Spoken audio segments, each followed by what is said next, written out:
कोकणात पारंपरिक शिमगोत्सवाची धूम सुरू आहे।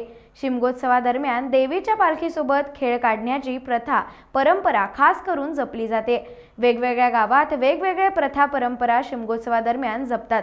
दापोली तालुक्यातील आसूद गावाने काठखेळ ही परंपरा जपली आहे।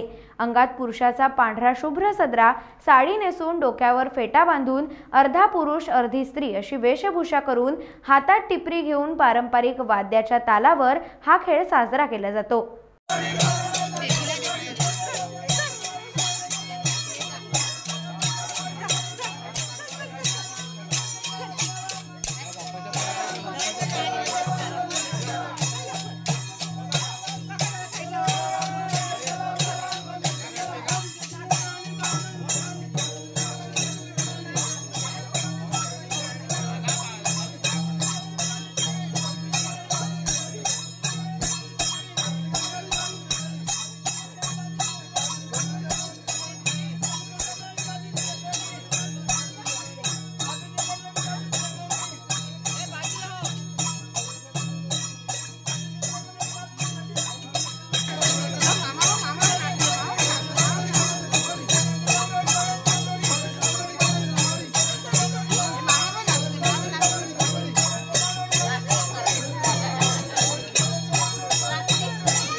टाइम्स डिजिटलला लाईक करा, शेअर करा, सबस्क्राइब करा आणि बेल आयकॉन दाबायला विसरू नका।